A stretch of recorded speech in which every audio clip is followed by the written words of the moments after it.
Hai, Assalamualaikum warahmatullahi wabarakatuh. Salam sejahtera. My name is Yuni. I am from Physiology Division of Biomedical Science Department. So today we are going to discuss some part of the physiology about the mechanics of breathing.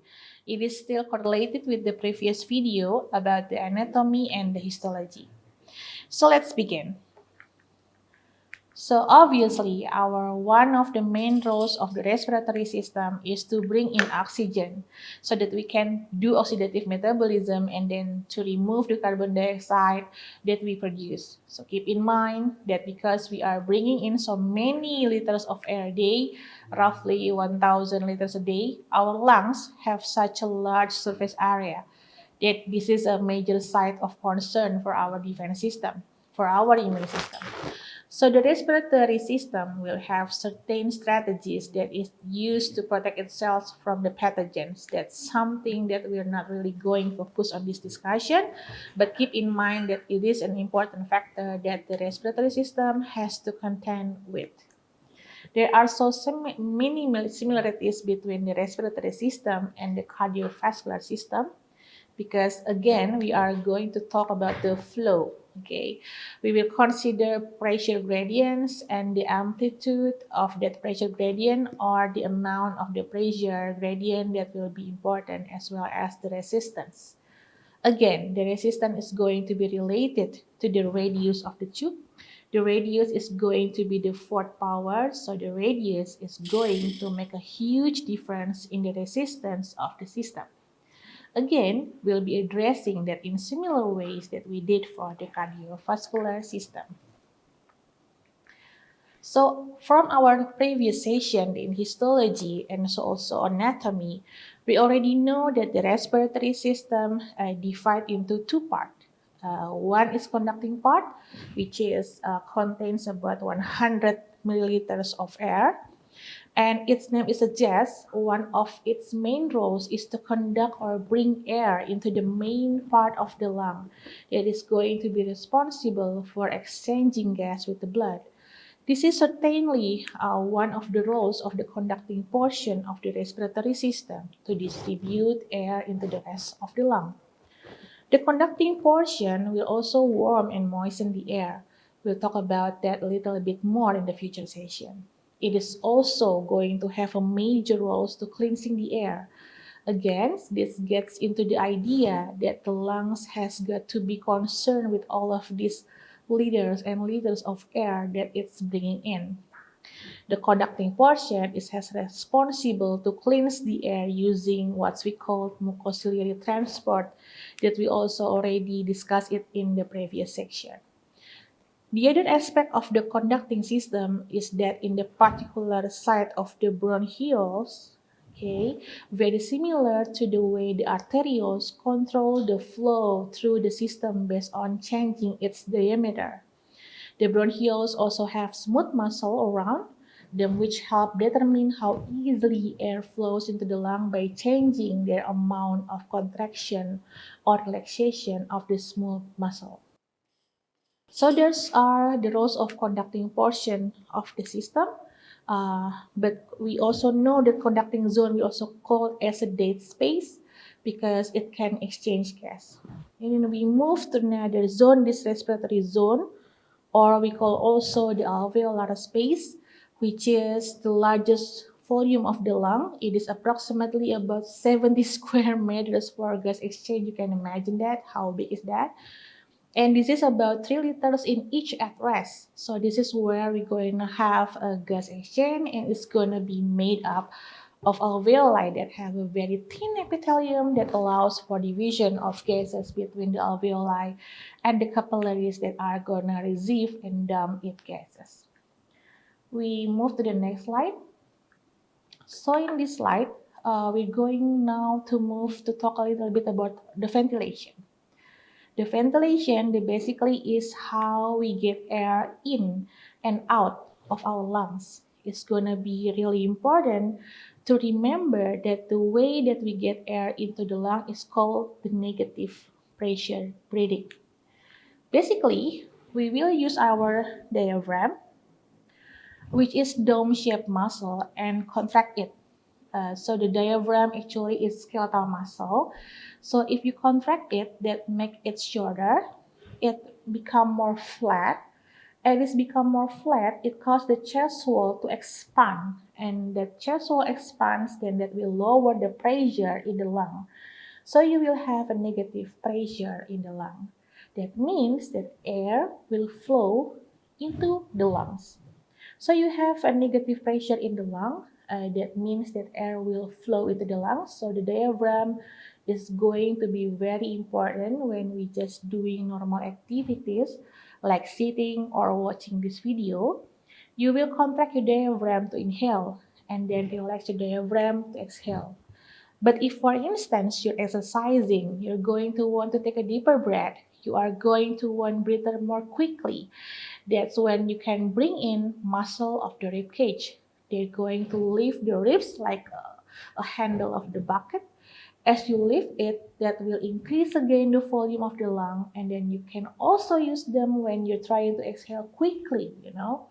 Many other muscles of the chest wall as well as the abdomen.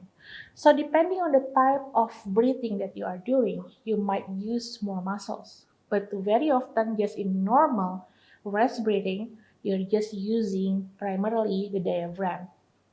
The other thing that to keep in mind, and we'll be talking much more about, this is the reason why you can kind of just relax your diaphragm and then everything just compress. The chest wall gets smaller and on its own because the elastic recoil of the lung. So the elastic recoil of the lung means that the lung wants to get smaller, and that's what helps in that passive exhalation process. So in this next slide, we came to see that this is another view about our process that we already mentioned before. So in here we have a PA, that the pressure in the alveoli, and then PATM, it's pressure in the atmosphere, and we're going to make and mention some of this definition later on our video. So in this slide show that you the pressure. So what we call in pain in pressure in the intrapulmonary pressure, and the P out is the in atmospheric pressure. If we contract the diaphragm, we will expand the chest wall. If we contract it, it will expand the chest wall. Because if you remember the Boyle's law, that the air will go from the greater pressure to the lesser pressure. So that means if we want to exhale, we are going to have a greater pressure out in the atmosphere. So air will flow into the lung. So when the pressure is bigger in the atmosphere in the lung, the air will flow into the lung. So negative pressure breathings occurs when the air enters because the pressure outside in the atmosphere is greater than the pressure in the alveoli. So when you inhale and then you often kind of pause between your exhale, then very rapidly the pressure will equilibrate. Okay, the between breath, the pressure will equilibrate and the atmosphere pressure, and so flow become zero. So in between breaths, that's what's going on to happen under most of circumstances. We move to the next slide. And then when we expired, then that's going to be usually passive under normal condition. That's just when the thoracic cavity, the chest wall, and the lung are going to return to their normal dimension. As that happens, the diaphragm will also become back into the dome shape. As the diaphragm relaxes, that will increase the pressure in the lung. That will make the lung pressure greater than the atmospheric pressure. So air will flow out from our lung to the atmosphere. That's what's shown here, where air leaves when the atmospheric pressure is less than the alveolar pressure. So we're going to move to another slide about the ventilation cycle.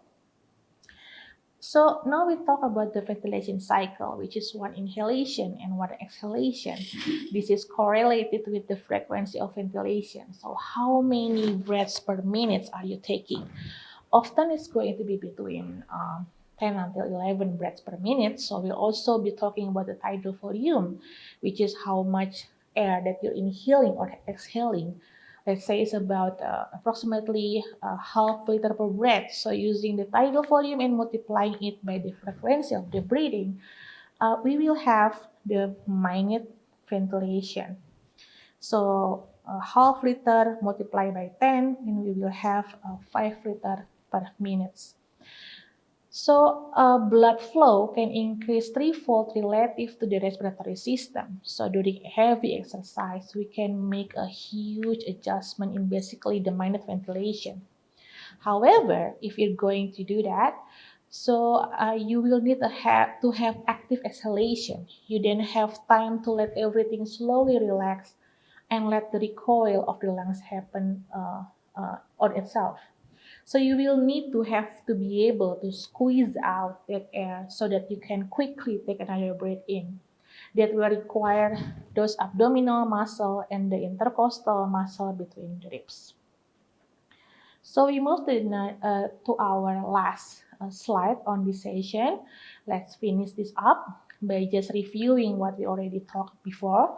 So we will have this huge interface of for gas exchange within the lung. We talk about how it's going to contain a conducting zone, which is what we will call the dead space. And there is an alveolar space, which is the respiratory zone. We also talk about some of the basic of how we use negative pressure breathing to get air into the lung, and then how we exhale. And how we're going to have passive exhalation if we are at rest, but that during exercise we will need active exhalation. That one reason why we can have passive exhalation, it is because the lungs want to recoil by itself, and that helps drive the process. So we'll be talking about this is more in the future session. Thank you.